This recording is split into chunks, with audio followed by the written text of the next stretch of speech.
Strap on your fun shoes, man. This one's quite the ride. Yeah. Dr. Marlene Carson dropping the wisdom, showing us a window into a world you have to have the courage to want to go into. Yeah, so I guess we should have like a warning. This is about the sex trafficking industry, and Dr. Marlene Carson is a survivor and has been has been helping others for decades. And this one hit Mark and I very hard. And so if this is not something you want to delve into right now, then that's a good reason you should probably do it, because we can't start looking the other way. We've been looking the other way for too long on this issue. Have some courage, knuckle up, and get on board, because this has to stop. I agree. So hit that like button, subscribe, support B.L.A.S.T, support Compton Cowboys, drink Adrenochrome Cola, and let's ride. Sis, hallo? Levin. Bist du sicher wegen dem? Yo je iets niet, joh. Two outlaws on the lam, taking the back roads through America. You can't drink enough coffee for this show.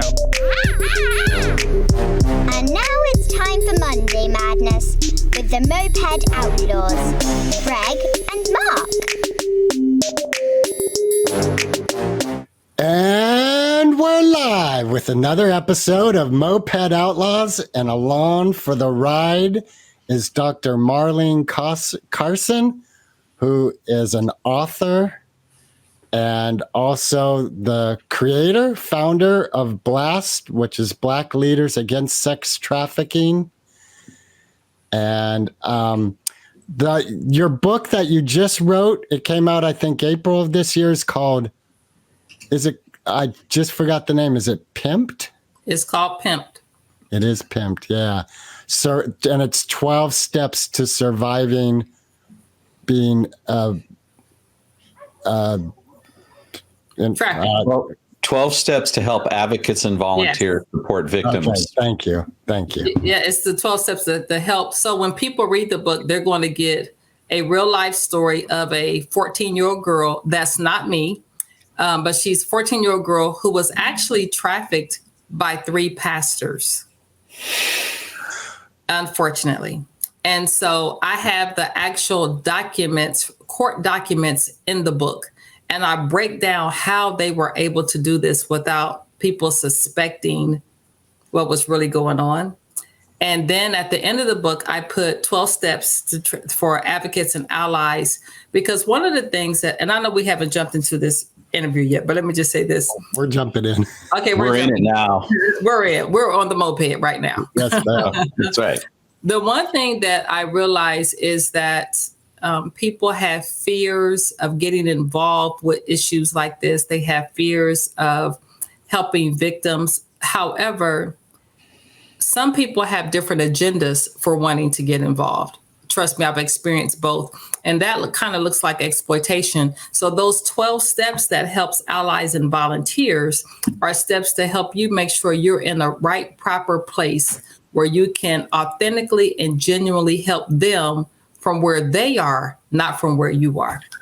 That brings up a point to me, because as a victim, as a predator, one of the things is to build trust with the victim. Yes. And to be an advocate, it seems like that's one of the things you want to build is trust. Greg, you're absolutely right. But that trust has to be authentic. It cannot be, and let me just say something about, especially if they've gone through traumatizing situations, people are on alert where they don't trust anyhow. And so when people want to volunteer or work with victims, they have to come from an authentic place, because honestly, we can smell it a mile away. Okay, so how does a victim differentiate authentic trust?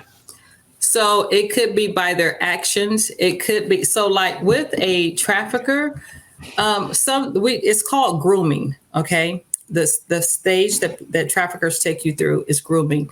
And so with that grooming, that trafficker may try to meet every need that you have, may try to meet all your friend groups, your parents, all of that stuff, and kind of force their way into your life. If it's a true, authentic, so I'm gonna give you a very good example. So I was talking to a friend today, and I had to tell her some hard stuff. And I told her I could do this, but if I helped you in this way, I might abort your process. And if I abort your process, that means you're going to go through the process again. So unfortunately, I got to watch you suffer a little bit. And I was just honest with her. I have to watch you suffer. And I hate people suffer. I really do hate people suffering on anywhere. I don't care if you're a traffic victim or not. I don't like watching people suffer.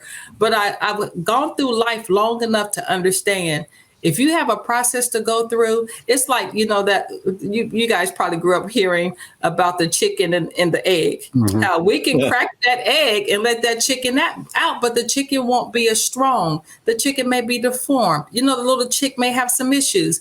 But if you let that chick peck its way out on its own, it'll be exactly what it was created to be. Mm-hmm. And so that's how you can tell the difference. A trafficker or a perpetrator will force their way into your life, where someone else they might be there when you fall, but they're not going to be there to meet every single need. It's not, no.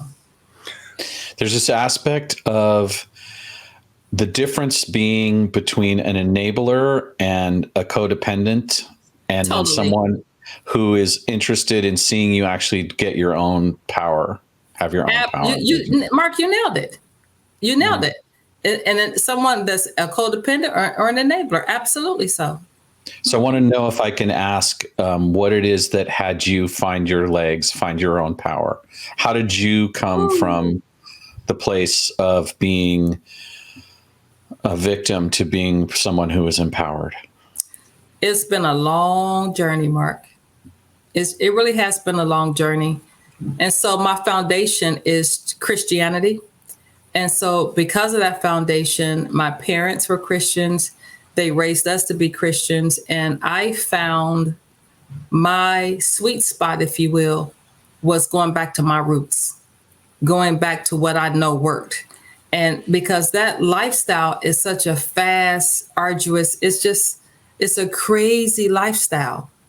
And unfortunately, we as survivors, we learn how to navigate the crazy. We learn how to be comfortable with what's really uncomfortable. And because of that, I had to learn how to find me again, even while I was in it. You know what I'm saying? Even while I was being exploited, I had to learn. The trafficker said some horrible things to me. And two of them I always talk about. One, he told me, he said, I know what it takes to make you happy. And when I'm ready for you to be happy, I'm going to do it. And I just thought to myself, my happiness can't lie in you. My happiness can't lie in another human being. Because first of all, happiness is temporal. And so I don't want this temporary feeling of happiness when I know the bad is coming. You know what I'm saying? And so it's coming.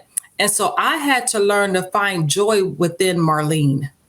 I had to learn how to find joy with the things that I did for myself and not being dependent or codependent on anyone else to provide it. Yeah. All right. So you've differentiated joy from happiness. Mm-hmm. Can you break that down a bit? Absolutely. So, like I said, happiness is temporal. Joy is on the inside. What is temporal? I don't understand. It means it's temporary. Okay. So if you gave me $1,000 today, I'm gonna be happy to go to the mall. Come on, let's try it, okay? All right. I'm gonna be happy but guess what? When that $1,000 is gone, I'm gonna go right back to the feeling, the sense of, it's temporary. And so, but joy being on the inside of you, see, I can actually right now just have a thought and get ecstatically joyous because it's on the inside. It's not temporary. Yeah. All right. So with Christianity as your foundation and your light, There's a couple things that come to mind. One, I'd love to explore that element of what you've learned in following the teachings of Jesus and Jesus as a guide, but also it's I was contemplating this morning, knowing this interview was coming, that this young woman that you wrote Pimped About, and that she was, as you said, 3 pastors were pimping her out. Mm-hmm. And I noticed that, I think myself included, define God and the teachings of Jesus by perceived leaders.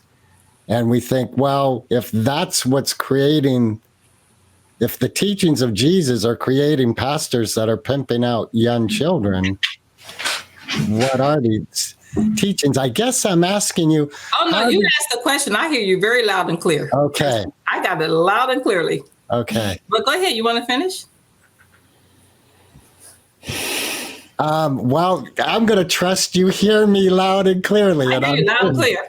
I'm finished. So I'm excited about your question. Yes, ma'am. As I said, I was raised in church.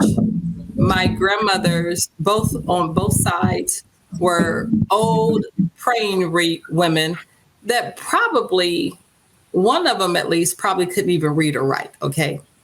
And the other one, miraculously to me, she read scripture. But I don't think I've ever seen her read anything else. I don't think I ever saw her read anything else. And so we were raised reading scripture, right? Well, when you ask the question, how that following Christ, and so in Christianity, they teach us that God is a father, okay? Well, in my personal life, I didn't have a very good father. And so I put those same attributes on God as I had in my father, which to me was not good. Okay, so I have to walk you through this whole trajectory here. And so then you get into the 3 persons of God, the Father, the Son, and the Holy Spirit. And so then when it comes to Jesus, I felt like if Jesus is a protector and he's a provider and he's all those things, where was he when I was being trafficked? Okay, those are the questions, that real talk questions that I had and was very angry about. Okay, I was very angry with God. I was very angry and had no problem saying it. Okay, and so even to survivors or people who may watch this podcast, I totally understand. If you're mad at God, hey, I get it. I will never, ever tell you not to be, because you got a right to feel what you feel based on your own life experience. So then when it comes to the Holy Spirit comes to me in the persons of a comforter. You go through things, the Holy Spirit is a comforter. And so when you ask, what did that look like for me? So for years, I'm angry. I don't want to talk to God. I don't talk to God. And it's almost like the stages of grief. Mm-hmm. You know what I'm saying? It's like the stages of grief. So you could be mad one minute, the next hour, you might have some joy and you might see how he did protect you. But it wasn't, at the time, it wasn't enough for me. So it took me a long time. And I felt like Jesus might love you, Greg or Mark, but he didn't love me because I had to go through this. So now I feel like Jesus was respect the persons. He only like you if you do this. If you only like you if you do good. Well, none of that was true. None of it was true at all. When I really learned, I should have been dead over and over and over again. If I tell you guys some of the situations that those people had us in, my body should have been riddled with AIDS. I should have been gone a long time ago just from the gun violence. I was exposed to a lot of criminal activity. And so while I think I'm not being protected, I really am.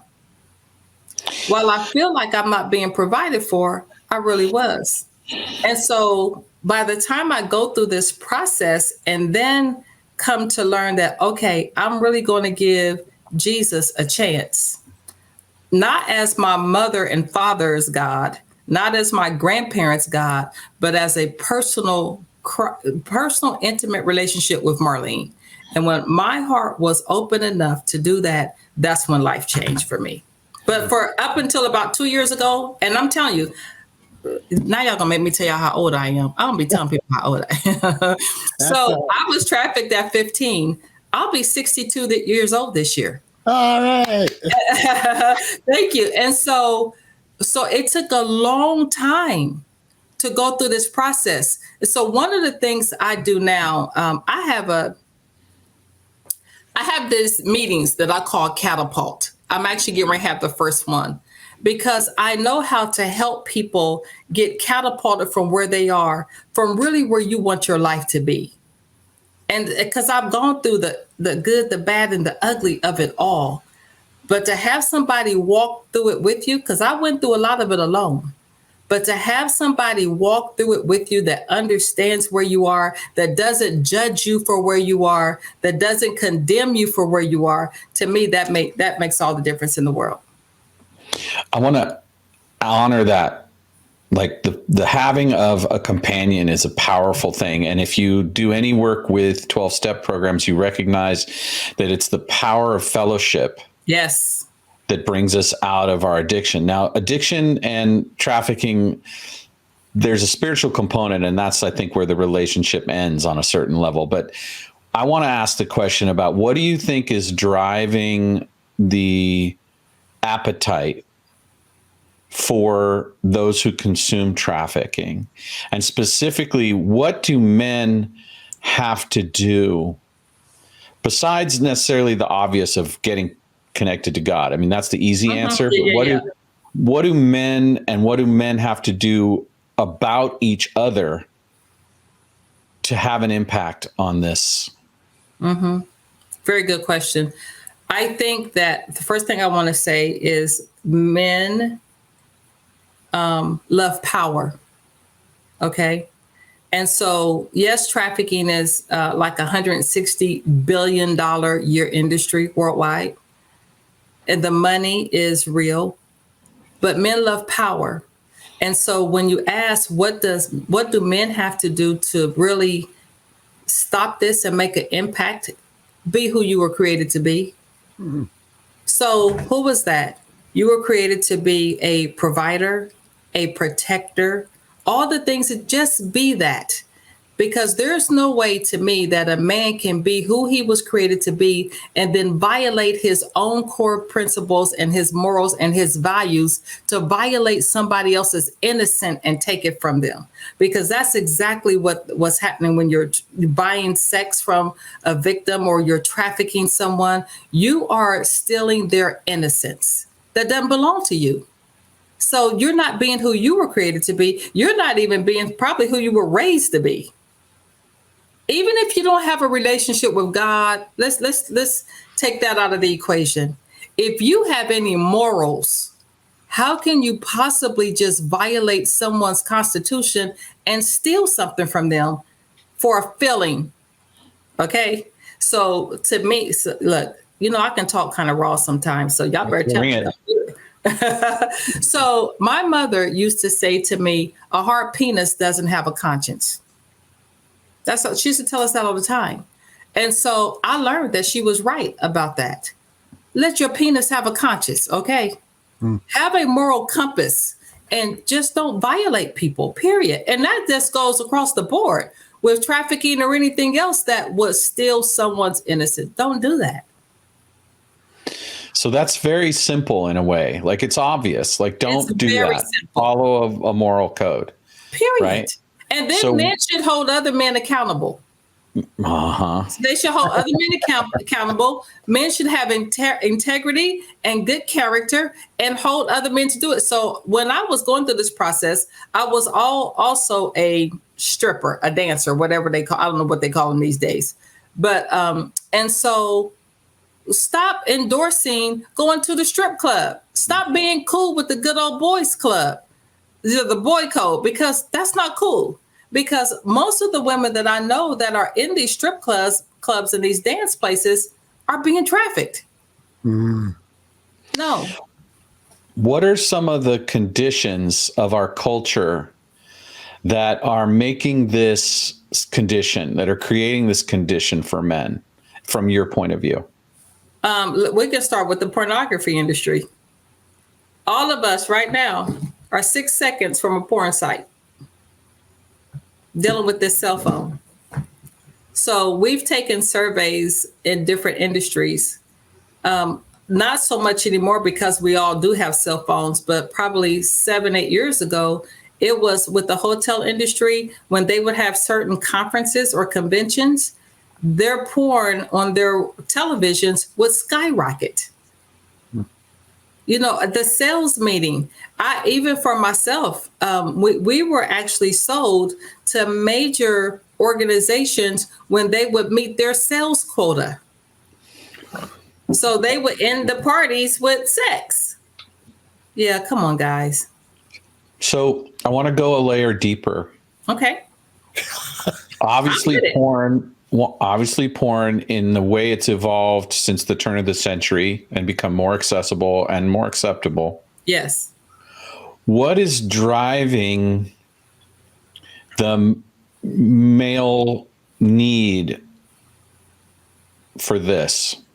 That same answer, the same answer as the question, what is driving their need, period. It's just not to this. It's power. It's control. So let me tell you, it's also driving divorce, okay? Because men that watch pornography, I wish I can show you all. Okay, but I get it. I'm going to let me say this. But men who watch pornography, when they didn't want their wives to perform the same acts that they see on the screen. Not happening, brothers. Not happening. Got it. So what's driving men to want this besides the porn? Like, what is it? The porn's fulfilling a need. Need's a strong word. It's not actually a need because it's not justifiable. That's true. The idea that there's a driver here that is the reason porn has existed in the way that it's, right? It suggests that there's something about men that needs this, that wants this. And what's driving that in men? I don't know that men actually need it. Okay. I think that I wish I can show you, and I'm going to put something in the chat. Okay. And maybe you can put it up on your screen. We'll share it for sure when the episode comes out. So I don't know that men actually need it, because I could ask the question, why do some men need it and some men hate it? Well, so I have a question along that lines then, because there's a woman on TikTok who is, she sells sex in Australia, and she seems very at peace with her choice and that it's really her choice. And part of what I appreciate about her is people in the comments will ask her questions and she answers them. For instance, someone asked, well, can a sex worker be raped? And she immediately was like, you need to understand consent. And there are things when a customer comes into my place, we have very clear agreements about what I am going to do and what I'm not going to do. And at any course that actions are taking place, I can stop it. And it may mean I need to give a refund to the person, but I'm always in control of what I'm doing. And when I hear her speak, it seems like she truly is in a positive, empowered place for a product she's knowingly selling. So I have about 4 things I want to say to that. And I'm trying to be politically correct here, okay? You don't have to. Not on this show. Bring us your truth. Because I don't know her, so I don't want to speak on her behalf, but I'm going to just say what I know personally from my experience, and probably over a couple thousand women that I have spoke with, right? Mm-hmm. And some of them are sex workers. I talk to a lot. Some of my friends are sex workers, okay? And so I don't agree with that answer. So let me just give you a scenario. If a man came to you, he understands he has to pay a price, he agrees to that, and the price is for this particular act. But in the midst of the act, he wants more. Do you think a man that's in that position has enough self-control? Now we're talking about someone who's buying sex, has enough self-control to not go the further because there wasn't agreement? I don't know about that. I just probably would beg to differ on that point. And then secondly, I don't know any sex worker or traffic survivor that has not been raped. I don't know one. Personally. And I go all over the world. I don't know one. Got it. Even if it wasn't in a purchase context. So if it was someone knows that you're a sex worker and they just decide to take it. I don't know one. So the piece I was inquiring about before is also informed by this, because to me, when I start to think about what are the solutions, I want to go to the root cause. Yes, yeah. Which is why I'm asking about what it is that men need that has them engaging in this. And when you talked about men who have self-control and can follow a code of ethics and men who can't, you started to get closer to where I wanted to go with this, which is there's some kind of thing that men think they want, that they pursue this for. And I'm wondering why society isn't addressing that in an effective way. Why aren't men aware, one, that this isn't the way, and two, the impact that they're having? What can we do that helps men not decide to take these kinds of actions?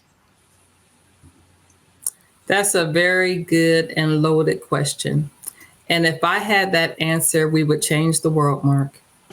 Well, I think we have to look at it. I think is one of the challenges that we are having in this conversation is we have to come up with it. And literally asking a victim is probably a bad thing. Like I have no malicious intent. But the idea is that here's my thought on what. Okay. There's a relationship that I have with my own experience, and I don't mind being frank about it here because hopefully it will serve this idea. Yeah. I have my own experience around being nurtured and wanting touch and wanting connection, emotional connection. And I also have something in my body called testosterone. Yes.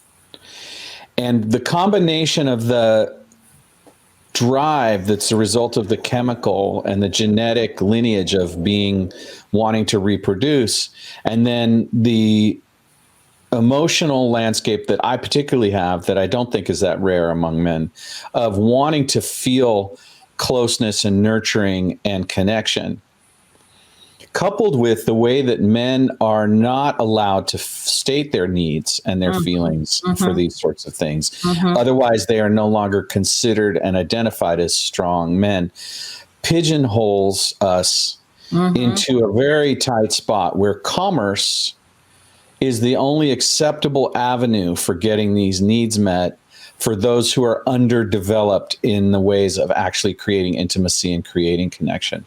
Now, this could easily be thought of as an excuse or a justification, and I'm not intending that. It's actually just to try and draw some light that some of why this is happening is this combination of animalistic driven, hormone driven need, biological need, and then the absence of a method whereby men can access what it is they really want. It's not really the physical act that satisfies them. It's the power, as you said. Yep. And then the post-act feeling of connection and warmth and harmony. And I think from my point of view, the thing that is represented in a spiritual quest or having a core set of values that has a higher aspiration to them is that you can have intimacy with God. And you can seek to have the nurturing, even the touch in a platonic way that reminds you that it's safe to be human, and it's safe to be vulnerable, and it's safe to be a man. And I think that we have to do a better job of that as men in making it safe for each other to be vulnerable and feel these things. Mm-hmm. As part and parcel to setting established limits and criminal consequences. Because I think what we see from the last 200 years is that criminal consequences and stigma and all of the mechanisms that we use to try to dissuade men from having this outcome isn't working. Doesn't work. So we have to look at root cause. And then I think perhaps we need to get a little bit more punitive. Like it might need to be that Johns are punished more than the trafficked. And I don't like hearing that. I don't believe that consequences are the best way to motivate people. But in the absence of anything, I mean, we have to do something. Trafficking is growing. It's not getting less. Yep. And so there needs to be some kind of reality imposed on people. Mm-hmm. You know, you said some great things there. And I think that women have a part to play in allowing men to be vulnerable, allowing men to be honest with their feelings and their emotions, and stop making it like, you know, I have 3 boys, okay? I have 3 sons. They're over 40 years old. Okay. They are not boys anymore. So I got to change my mindset.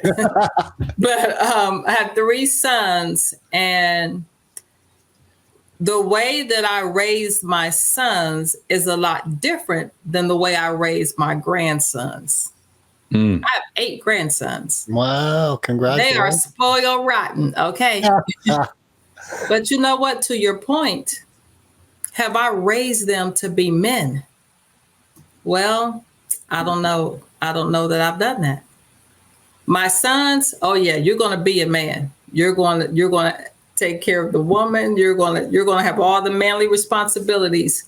But I was more lenient with my grandsons. Now, because of the way I raised my sons, they've raised their sons in that same manner. So, you know, to be respectful, to be committed, to be loyal, to be authentic to their identity. However, I think we as women have a part to play in what you're saying.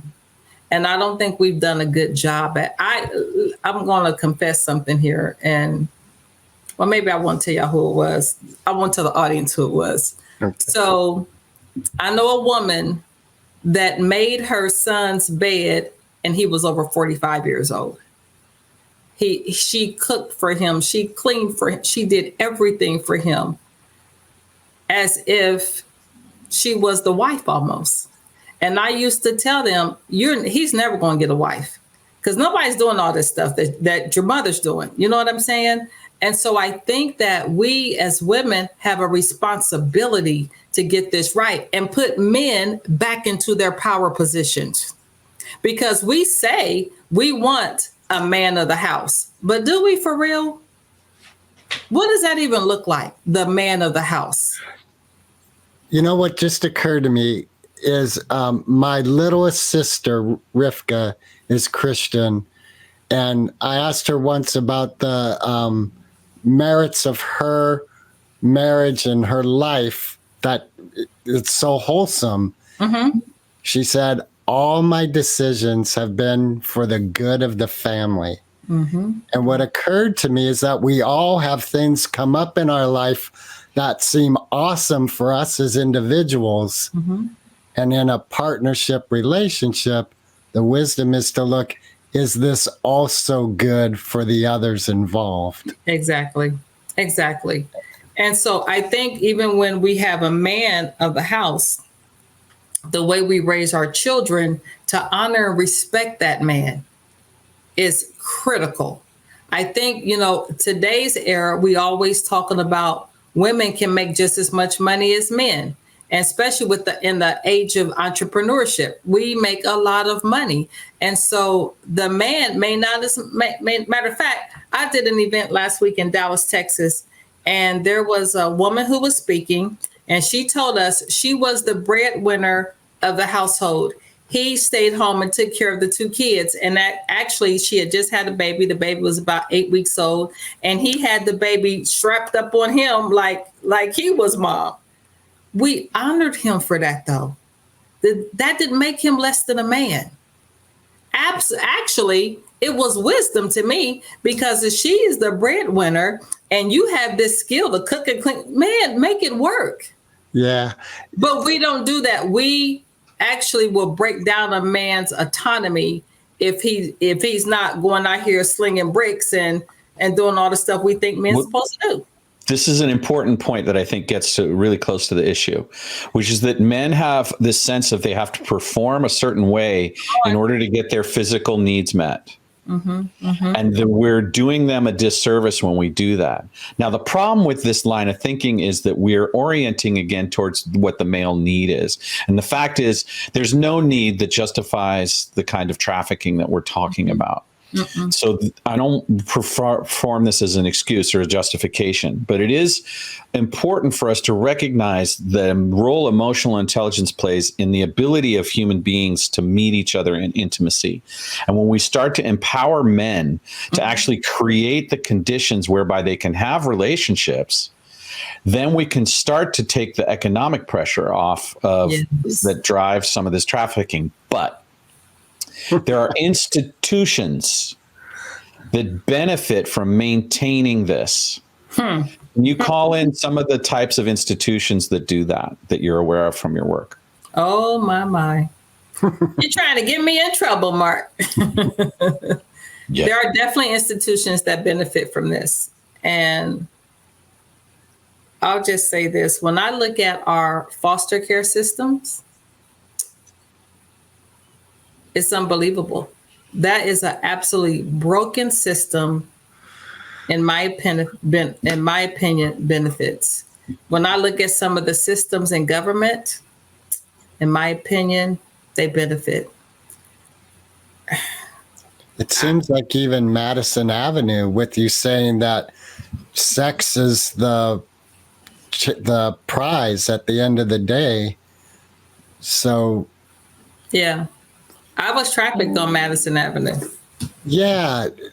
I think one of the things I heard you speak of in another podcast, or it may have been in the book, is that a lot of people, one of the fallacies we have is that sex trafficking is a slum, poor neighborhood place. And yeah, what I heard you say is, no, you could be in a very affluent neighborhood and your neighbor is a sex trafficker. And yeah, Greg, when I was trafficked at 15, and that was a long time ago, the trafficker sold us for $200, $300, $500 per hour to have sex with a kid. That's a lot of money, especially back in that day. Right. It's still a lot of money today, but back that, if we're talking about 45 years ago, 40 years ago, that's a lot of money. Yeah. And so we're not talking about the guys running up and down the slummiest street in your city. No, we're talking about the ones we vote for. We're talking about the ones we buy cars from. We're talking about the ones we see on TV that are buying sex from children, knowingly buying sex from children, and have that desire to buy sex from children. That's a big issue to me. And I think, Mark, where you're getting to, I absolutely love the way your mind thinks. I think that we have to deal with the demand in order to alleviate any of this. And if we don't start dealing with the man, so the other side of your comment, Greg, is that a lot of organizations, government, they don't deal with prevention. They don't fund prevention.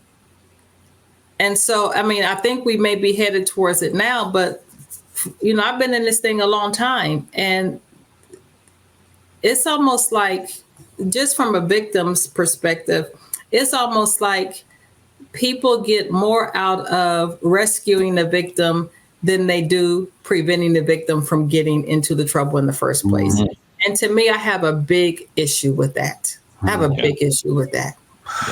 One thing that occurs to me is, again, going back to the Bible, the two stories that are coming to mind is the Book of Solomon, which is often called the Song of Songs, which is a very powerfully sensual, loving book. And they're very equal. When I read that book, there's no one over the other. They're meeting each other equally.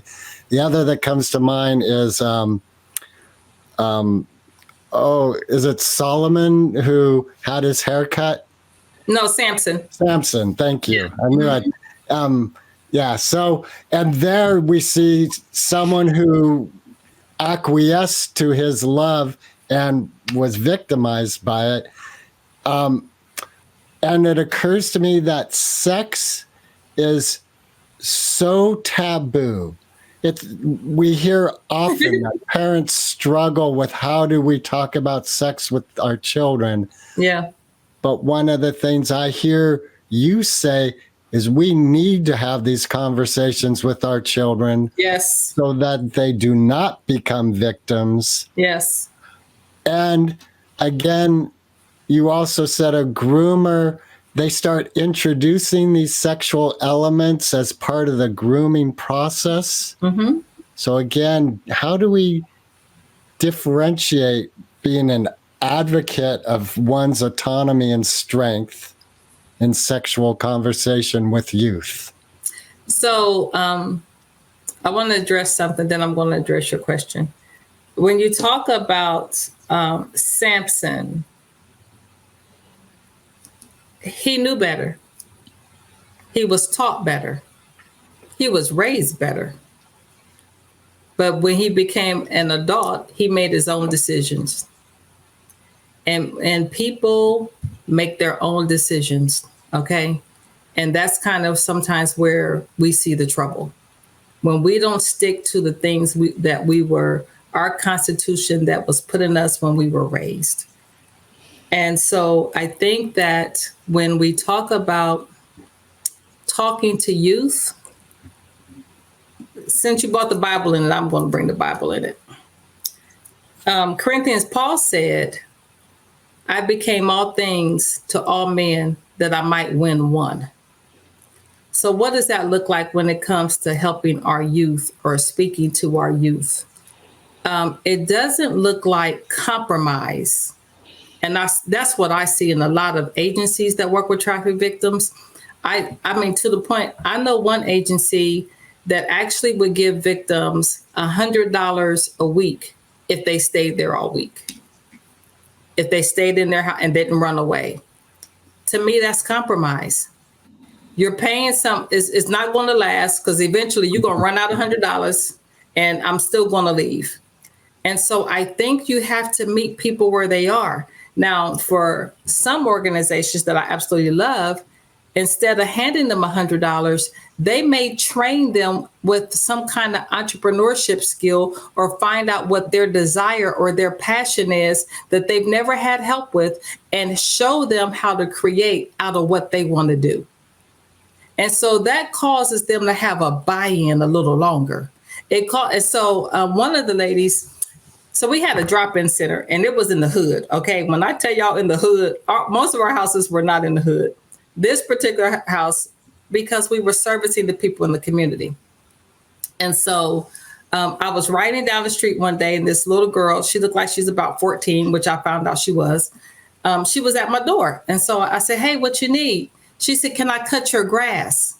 And I said, yeah, you can cut the grass. I said, but I'm leaving. So here's my card. Text me when you finish. And I promise I'll come and pay you for cutting the grass. She looks at my card. She says, what's this Rahab's Hideaway stuff?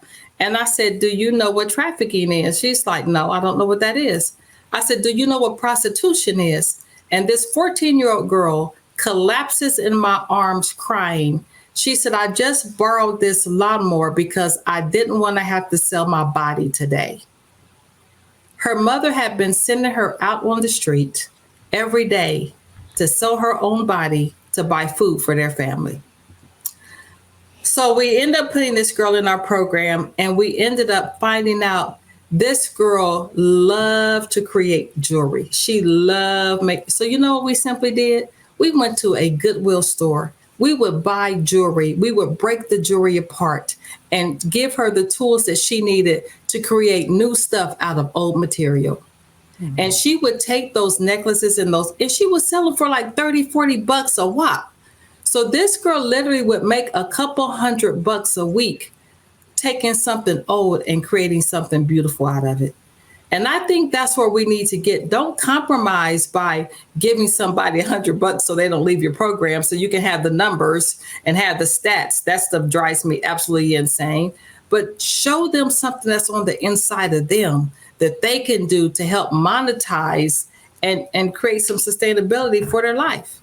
I think that's the direction we need to go. Would you tell us a little bit about how you are creating the results that you want to see in your life and for others, and the programs that you're running, and the ways that those programs could be grown and expanded, and what you need in order to do that? So I want to tell you about one particular program that we are actually fleshing out right now. I can tell you about some of the other ones, but I want to tell you about this one. I told you prevention is something that I'm really, it's consuming me, literally. I want to prevent this stuff. I've been rescuing victims since 2008. I work with a lot of Homeland, a lot of law enforcement, period. And so the prevention piece is something that's very near and dear to my heart right now. So I recently met a girl. She's a 5 times black belt karate expert, and she's been in a lot of movies. So y'all probably would know her name if I said her name. She's been in a lot of movies.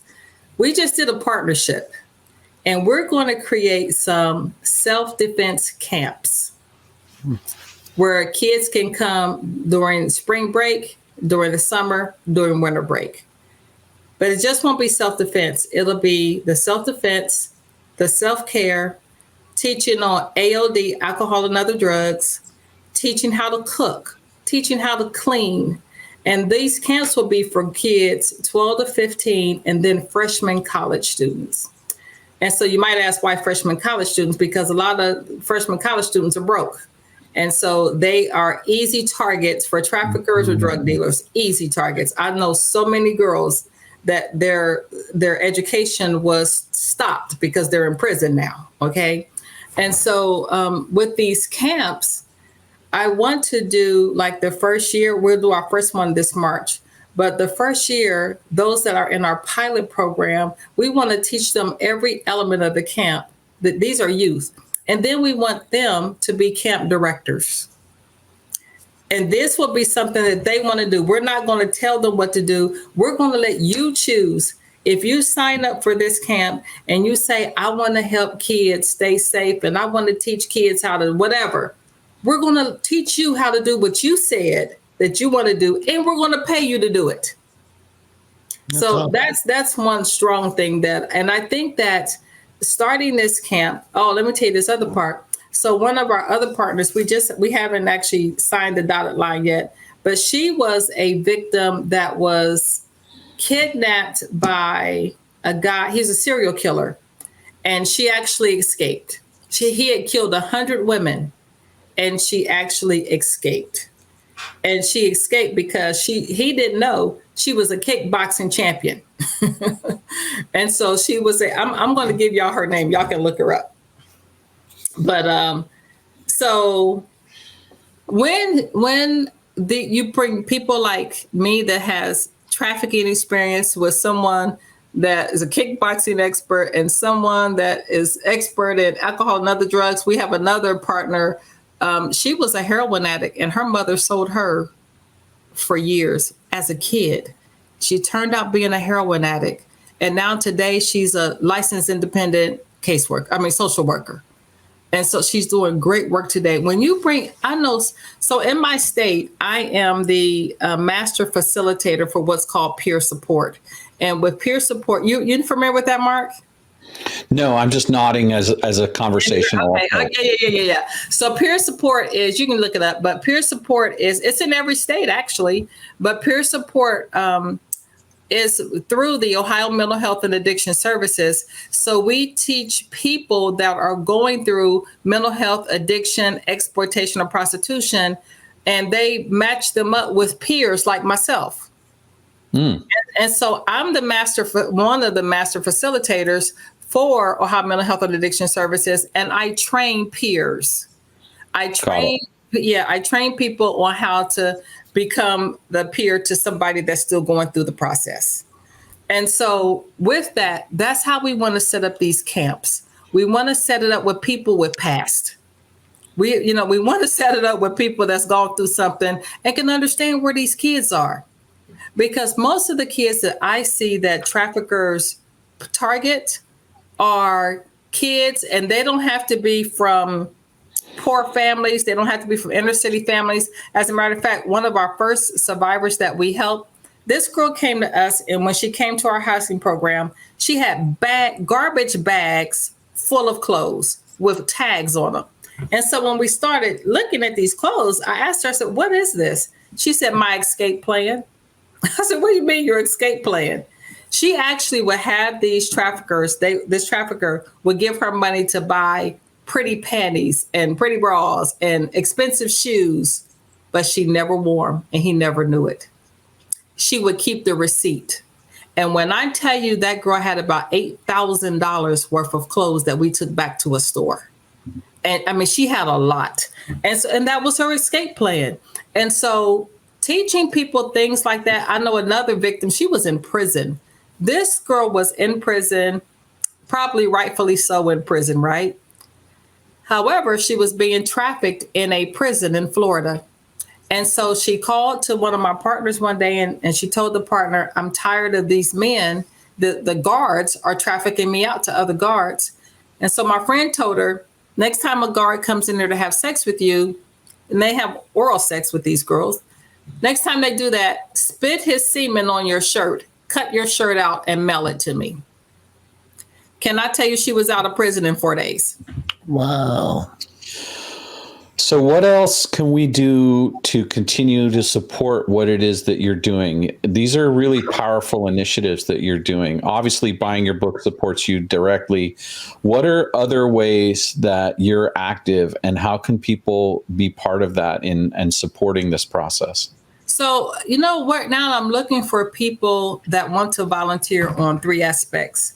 When we start these camps, if you know someone that does karate in your area, because ultimately we want to franchise this out. And the way we're going to franchise it out is it's going to be to support victims in your communities. So it's not all going to go to B.L.A.S.T, and it's not all going to go. We need to make this nationwide, but it's only 4 of us that's doing this. You know what I'm saying? So we need people that are karate experts. We need social workers that with a past. We need people that are administrators. We need graphic designers. You know what I'm saying? So my question, Mark, is always this to communities. What if? What if you can do what you love to fight what you hate? And so you can answer that question by, it doesn't matter if you're a lawyer, and if you want to donate some of your legal services to help abolish trafficking, we have victims that need lawyers. You know what I'm saying? It doesn't matter if you are the janitor at the school and you want to sweep the floor at the shelter. It really doesn't matter. But what if you can we don't ask people to go outside of their comfort zone and do something that they're not familiar with, that they need a lot of training for. No, do something that you are already doing. What if you can do what you love to fight what you hate? And hopefully you hate human trafficking. So what exactly is B.L.A.S.T? Is it a nonprofit 503c organization? 501c3. It is a 501c3. So I'm going to tell you why we started B.L.A.S.T. I've had an organization since 2008. We did Rahab's Hideaway, which is housing. That's all we do is housing. And then in 2016, we added the switch. And we added the switch to hopefully switch the mindsets of lawmakers. We have to get people to understand that human trafficking is real, because people don't want to really acknowledge that this is something that's really happening, and much less happening in their own communities. People just don't want to deal with that. So we started to switch to help switch the mindset and switch the perspective of victims. And so what we found when we had switched was some of the people of color, I don't care if you're African American, Mexican, whatever, people of color were calling us saying, can you ask such and such organization if we can have some fried chicken? And I would be like, what? And they would say things like, we love it here, but for our culture, we don't get any of the services that we need. We don't get any of the food or products that we need. And I was like, really? Well, that started happening a whole lot around the country, where we have these programs that are funded programs. Most of them are funded by government, but they weren't meeting the cultural needs of different people. So that was kind of interesting to me. And so about a year ago, doing some brainstorming, and we started B.L.A.S.T. And B.L.A.S.T. is an acronym for Black Leaders Against Sex Trafficking. Now, I'm going to tell you the truth, it's all kinds of people in B.L.A.S.T. It's just not Black leaders. But the other reason why we named it that is because, unfortunately, out of all the people that support anti-trafficking initiatives, we very seldom see people of color. And we're the most populated, most victims in the country. It's people of color, but we don't get support. I've been doing this since 2008. I can count on one hand how many Black people or people of color have donated or contributed to our agency. Why do you think that is? Well, I've been trying to figure it out, and at some level, because it's such a sticky situation. But I think that we grew up with slavery. We grew up with prostitution. And I'm not making this a blanket statement, but some men, some people of color, if you didn't go play basketball, you became a pimp. That was the culture. And so I think it's too close to home that they don't know and understand that we're not talking about like the lady you talked about, Greg, that with consent is a sex worker. No, we're talking about guys out here taking kids. We're talking, you know what I'm saying? That just makes me so angry. We're talking about guys out here taking kids and females taking kids, because today there's just as many women traffickers as there are men. That number's rising every day. And so I think it's going to come with some educating our communities to understand what this really is. But until they're open up and honest and want to hear about it, we sometimes go out in front of Sam's Club. And Sam's Club will let us set up a table and we'll just give out brochures. Can I tell you, I've had those brochures smacked out of my hand many times. Wow. Many times, that people don't want to hear it. They don't want to know that this is happening. This comes back to the question I have. How does a parent or a guardian of a child speak about sex with that child in a way that gives them autonomy and empowerment with their sexuality instead of trauma? I think that being open and honest. I want to tell you all two stories. I was at a conference recently in Georgia, and the young man who was talking, he said that he was like 11 years old, and his mother caught him watching porn. He thought he was going to get a whooping. He thought he was in trouble. And he said instead of him getting in trouble, his mother sat him down and told him that she was sexually abused as a little girl. When she told him this, he told her about the neighbor who introduced him to porn, who was sexually abusing him. So now his father worked at the post office, but the mother was able to get him off work. The father comes home and says, "Son, I was sexually abused too." So now we got mother, father, and son. His brother comes out his room and says, and the same neighbor that's sexually abusing him is also sexually abusing me. So, right, a whole family. But what he thought was going to end in him getting beat ended up healing the entire family. You have to have these real open conversations. And I don't know, every child is different. So I don't know at what age you need to start having that conversations. But the second story I wanted to tell you, someone sent me a picture of a book the other day. It's called The Gay BCs. Okay. And it's on Amazon. They sent it to me from Amazon. If we can teach our kindergartner kids what it is to be gay, we can teach our same kindergarten kids what the truth about sexuality. Mm-hmm. And so I don't think, for me and my children, my kids could probably tell you some of this stuff when they were like 7.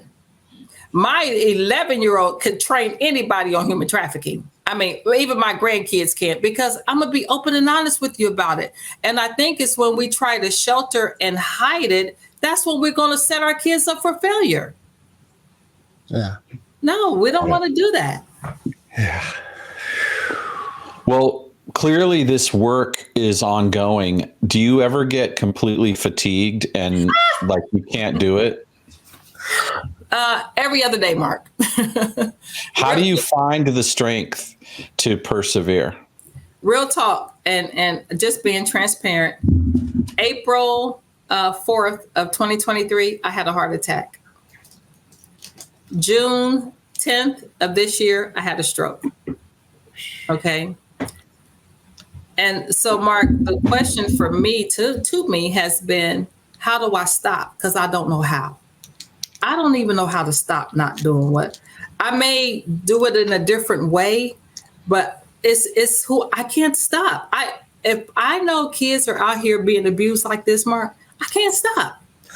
And so I'm trying now to take better care of myself by resting more, by focusing on myself a little more, being more intentional about myself. But the day I had the stroke, which was June the 10th, just a couple months ago, I just got a phone call from a particular governor's office that 239 kids just went missing in their state. Foster kids. And it hit me so hard that I ended up in the hospital for 5 days. And so I don't know that answer. For me personally, it is prayer, praise, and worship, stand in the place with God that grounds me. But other than that, I don't know how to stop. Got it. I mean, that might sound bad, and I don't know. So I want to just bring this out in the open, and I'm going to be surprising Greg with this, but I'm feeling this inspiration. Currently, we have as part of our mission that we give back, and we've chosen a group called the Compton Cowboys, which are men and women that show the power of caring for livestock and horsemanship and its influence on helping people of that culture connect to a more natural state and therefore a more natural power. Wow. Greg, I would like to add B.L.A.S.T to our ongoing efforts. Are you up for that? Sure. Yeah, of course. Wow. Now, Dr. Carson, I want to be really clear. Like, I think we gave $15 to them last month. We are not making money. Hey, we're committed to certain things. It's your heart, Mark. It's your heart, So we would need some form of donation contact with you as part of this conversation. Well, we can link right to you have a donate page on B.L.A.S.T. Yes. So we can link right to that. That's what we're currently doing. Yeah. And we'll do that also as part of this episode, but also in an ongoing way. And I would like to invite you to reach out to us if you have an important event that's coming up. What state are you guys in? We're in California. And we're in Marin County, which is one of the richest districts in the United States. Are you near Burbank? No, we're near Berkeley and Oakland. Oh, Berkeley. Okay. Richmond, California. Okay. Just a real quick, asterisk to everything. White privilege is really prominent especially where I live, in the city I live. And I don't know that we have time, but I was wondering, it seems like white privilege is a prominent driver in sex trafficking. It is. Yeah. It is. It is in a lot of ways. And so that's one of my battles, to be really honest with you guys. My battle is, so I just did I want to cry right now. Y'all can't be making me cry. I did you can look it up, I'll send it to you. I did a white paper on people of color that have been trafficked with disabilities. And what we found was absolutely staggering, okay?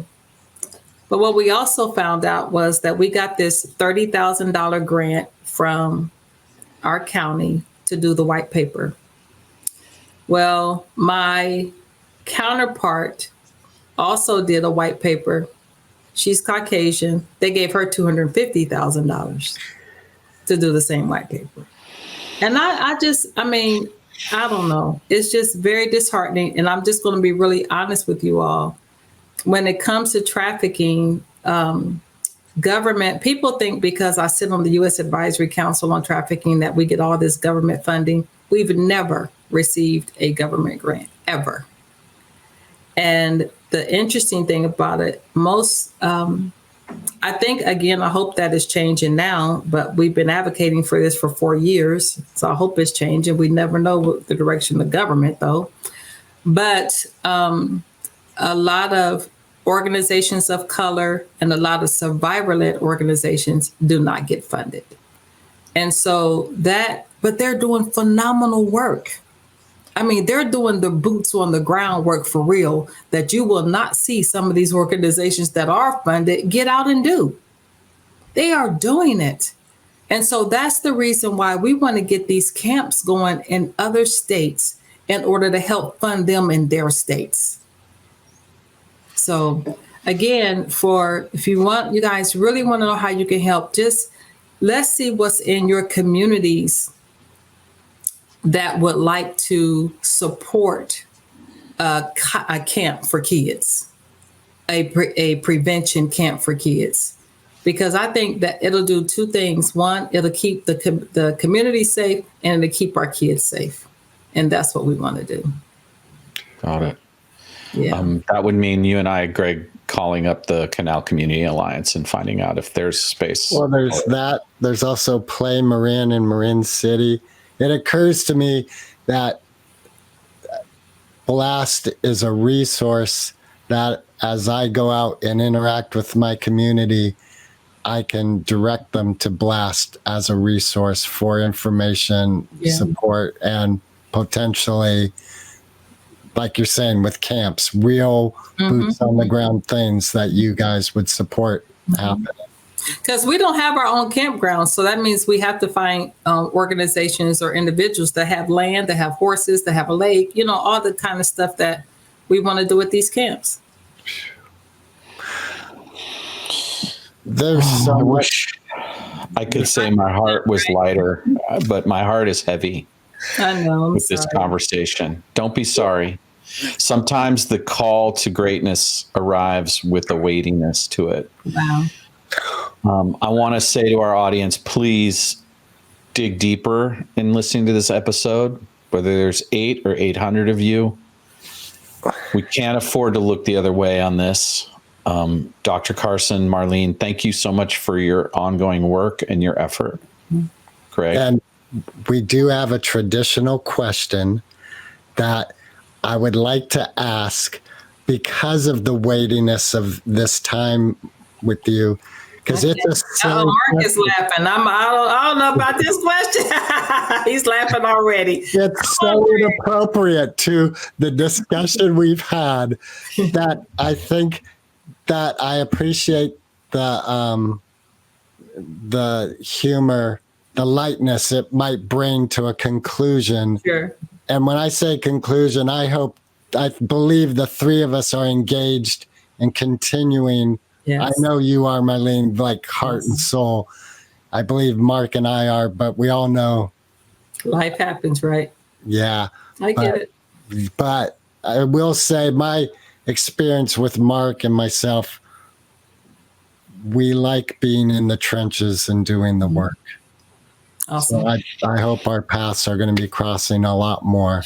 Awesome. So here's our dumb question. Eminem or Foo Fighters? What? What? Eminem? Or Foo Fighters? I don't even know who that is. What is Foo Fighters? Gotta look it up. Yeah. What is that? That's okay. Look it up. We got time. By the way, you did share a link with this quick 2-minute video that we'll also post, which is refuse to click porn link to sex trafficking video on YouTube. So, Dr. Carson, we will have that link on our blog post as a part of this podcast. Okay. But are you finding Foo Fighters? I did find Foo. What? You never heard of them? I never heard of Foo Fighters, and I've never listened to Eminem. So, but I watched a podcast on Eminem last week. What'd you think? I thought that he's been abused too. That's what I thought from that podcast. I thought that somebody's done some stuff to Eminem. But So to answer I'd like your question, neither. neither. Got it. So I want to follow that up with another question. Okay. What musical artist do you think inspires you the most in this life? What musical artist? Wow. You can't pick one, but what's maybe one that does? Wow. I couldn't pick one. She's a gospel artist. Her name is Tanya Baker. All right. I'll check her out. Do you know Kirk Franklin? I don't know him, but of course I know who he is. Yeah. Right. Do you I like his music. His music is cool. But also, if you want somebody like national and big like that, do you know who Chandler Moore is? No. Have you ever heard Maverick City? No. Oh, you gotta check him out. All right. Check him out. Yeah, I haven't delved much into gospel. I love it. What was the woman's name that was your favorite at the beginning? Tanya Baker. Tanya Baker. Got it. So I want to tell you this.